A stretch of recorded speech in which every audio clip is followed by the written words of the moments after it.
역대하 27장 1에서 9절 말씀입니다. 27장. 요담이 왕위에 오를 때에 나이가 25세라 예루살렘에서 16년 동안 다스리니라. 그의 어머니의 이름은 여루사요 사독의 딸이더라. 요담이 그의 아버지 우시아의 모든 행위대로 여호와 보시기에 정직하게 행하였으나 여호와의 성전에는 들어가지 아니하였고 백성은 여전히 부패하였더라. 그가 여호와의 전 윗문을 건축하고 또 오벨 성벽을 많이 증축하고 유다 산중에 성읍들을 건축하며 숲을 가운데에 견고한 진영들과 망대를 건축하고. 사랑하는 형제 여러분, 1월 3일 화요일 저녁 목상에 오신 것을 환영합니다. 요아스, 아마샤, 우시아에 이어지는 다윗의 왕손들이 순종으로 시작해서 불순종으로, 겸손으로 시작해서 교만으로 변질되고 말아서 결국 하나님의 심판을 당하는 영욕의 인생들을 보여주고 있는데요. 우시아는 제사장의 직무와 권위에 도전했다가 저주를 받아 나병에 걸렸습니다.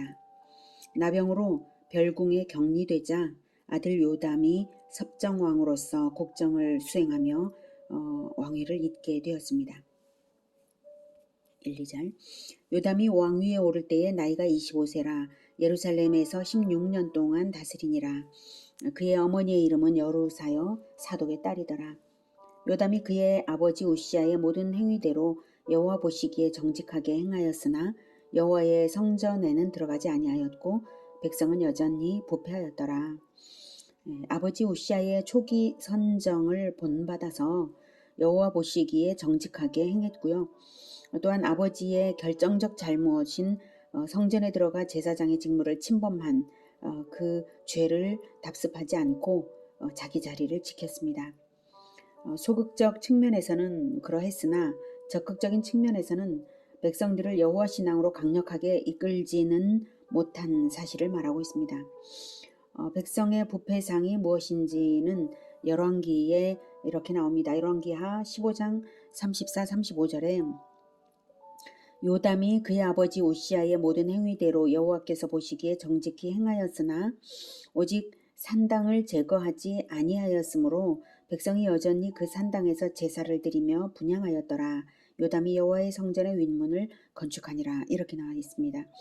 산당에서 제사하며 분향한 것을 부패상으로 지적하고 있는 것입니다. 그 이유는 첫째, 산당은 모세 시절부터 이미 제거하도록 명령을 하신 것인데요. 민수기 33장 50에서 53절에는 이렇게 나와 있습니다. 제가 읽겠습니다. 여리고 맞은편 요단강가 모압 평지에서 여호와께서 모세에게 말씀하여 이르시되 이스라엘 자손에게 말하여 그들에게 이르라. 너희가 요단강을 건너 가나안 땅에 들어가거든 그 땅의 원주민을 너희 앞에서 다 몰아내고 그 새긴 석상과 부어 만든 우상을 다 깨뜨리며 산당을 다 헐고 그 땅을 점령하여 거기 거주하라. 내가 그 땅을 너희 소유로 너희에게 주었음이라. 산당을 다 헐고라고 분명히 말씀하셨어요. 네. 자, 두 번째로 회파되지 않은 채 남아있던 산당에서 여호와의 이름으로 제사 행위가 이루어졌는데요. 그때 여호와의 도가 변질되었기 때문에 산당에서 여전히 제사 드리는 것이 문제가 되는 것입니다. 즉 여호와의 이름으로 제사 행위는 하되 산당에는 우상도 있었기에 또는 우상 숭배의 문화 유적들이었기에 혼합 종교가 성행하기 시작한 게 바로 그 산당에서 제사했기 때문입니다. 셋째 이유는 하나님은 모세 시절부터 유일 성소 명령을 주셨고요. 유일 성소 명령은 대속의 진리를 따르는 법도가 온전하게 되는 것이 바로 단일 성소, 유일 성소에서 유일하신 그리스도를 섬김으로써 되는 것입니다. 그래서 유일 성소 명령을 주신 거예요. 오직 그리스도의 대속주 그리스도를 믿는 것 이외에는 구원이 없다. 이것을 분명하게 가르치시기 위해서 유일 성소 명령을 주셨는데요. 유일하신 구원주 그리스도를 따르는 것을 표상합니다. 그런데 산당에서 제사를 하면 당연히 그리스도의 도가 아닌 것이죠. 변질되게 마련입니다. 넷째로는 또한 이미 성전이 지어져 있어서 산당에서 더 이상 제사할 이유가 없었죠. 예, 그런데도 백성들이 유일성소 명령을 어기고 굳이 산당에서 제사를 하는 것은 뭐냐 하면 종교 사기 행위이거나 종교 장사 행위라고 말할 수 있는 것입니다.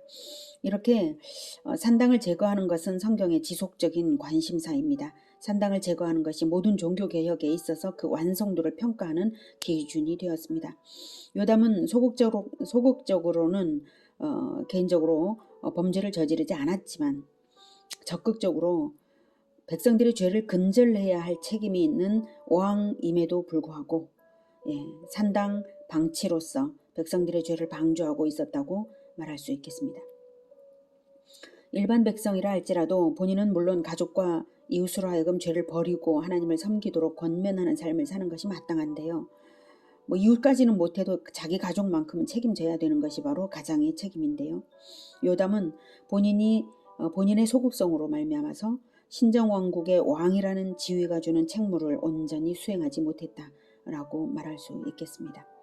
아무튼 요담은 아버지가 이룩한 군사와 경제의 번영을 이어받아서 계속 부강한 나라를 이끌 수 있었던 것은 소극적일지라도 하나님 앞에서 바른 길을 걸었기에 복을 주신 것입니다. 요담의 대표적인 공적은 건축 사업입니다. 3절.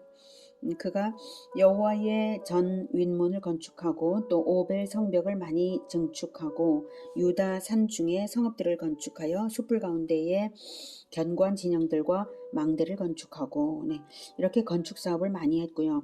이 건축 사업들은 대체로 군사 전략적 요충지를 구축하는 것입니다.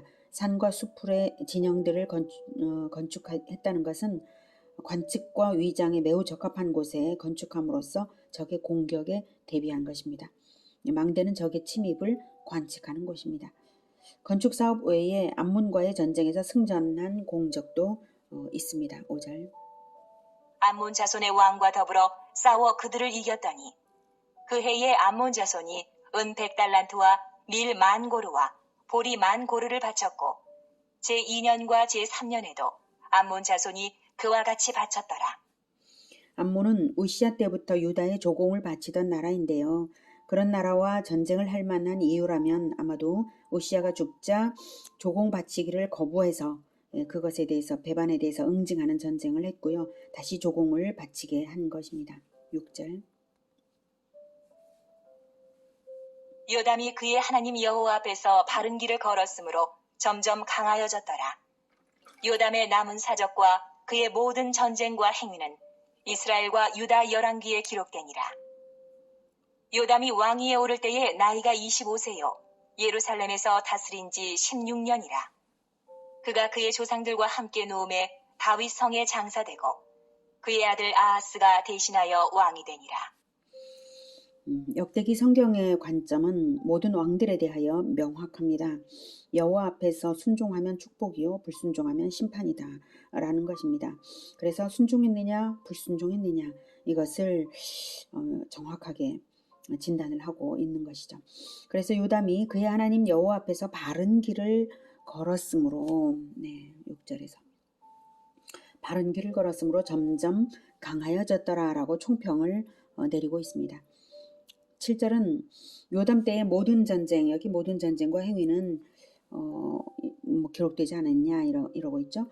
모든 전쟁, 지금 본장에서는 전쟁이 단 하나밖에 나오지 않는데 모든 전쟁이라고 하니까 어떤 전쟁들인지 또한 승패가 어떻게 되었는지는 침묵하고 있습니다. 다만 요담의 아들 아하스와의 공동 섭정 기간에 아람 왕 르신과 북이스라엘 베가가 연합하여 남유다를 침략한 일이 있는데요. 그 일을 언급한 것일 수 있겠습니다. 요담의 통치는 16년이었다고는 해도 아버지 우시아와 그리고 아들 아버지 우시아와의 공동 섭정 기간이 길었고요. 아들 아하스와의 공동 통치 기간이 있었으므로 본인의 단독 통치는 불과 3-4년 정도였습니다.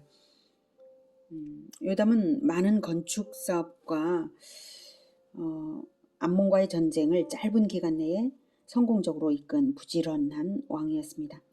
다만 신앙개혁 없이 본인 개인의 바른 신앙에 머물렀다는 점에서 백성들의 종교적 부패상을 눈감았던 것이 오점으로 남았습니다. 이러한 오점은 그가 죽었다고 해서 그 결과가 사라지는 것이 아닙니다. 요담은 죽었어도 아들 아하스가 대를 이음으로 아하스의 악정으로 온 나라에 악한 영향을 끼치게 되는 것이죠. 오늘은 요담의 부족함을 통해 지도자는 개인의 신앙을 넘어서 신정왕국 공동체의 정결함을 적극적으로 책임져야 함을 배웠습니다. 우리들 각자는 지도자입니다. 예수님은 두세 사람이 주의 이름으로 모인 곳에 함께 하시겠다고 하심으로써 두세 사람의 공동체도 그리스도의 신정왕국임을 나타내셨습니다. 작든 크든 가정이든 교회든 그리스도의 이름으로 공동체를 이끄는 지도자는 공동체의 정결함을 책임져야 하는 것이 첫째 본분입니다. 그래서 예수님도 모든 사역을 다 하신 후에 자기 백성의 죄를 씻기 위해 피를 흘리신 것입니다. 공동체의 정결함을 책임지는 것, 이것이 지도자의 핵심입니다. 늘 하나님 앞에서 바르게 살되 공동체의 정결함까지 책임지는 지도자들이 되기를 기원합니다. 기도하겠습니다. 하나님, 우리는 죄인입니다. 거룩하신 하나님의 자녀들인데 거룩하신 아버지의 그 거룩하심을 온전히 본받지 못하는 부분, 특별히 지도자로서 무능한 것과 다 하지 못하는 이 부족함을 용서하여 주시옵소서. 오직 우리 주 예수 그리스도의 보혈의 공로에 의지하는 것밖에 우리가 할 수 있는 것이 없습니다. 그러나 오늘 요담의 통치를 통하여서 타산지석을 삼게 하시니 하나님, 우리가 맡은 이 공동체를 정결하게 씻을 수 있도록 주님 도와주시옵소서. 우리가 능력도 없고 지혜도 없고 우리 자신의 거룩함마저도 부족합니다. 하나님, 불쌍히 여겨주셔서 가정들과 교회를 정결하게 이끌어갈 수 있도록 주님 도와주시옵소서. 예수 그리스도 이름으로 기도드립니다. 아멘. 이어지는 시간은 개인 기도 시간입니다.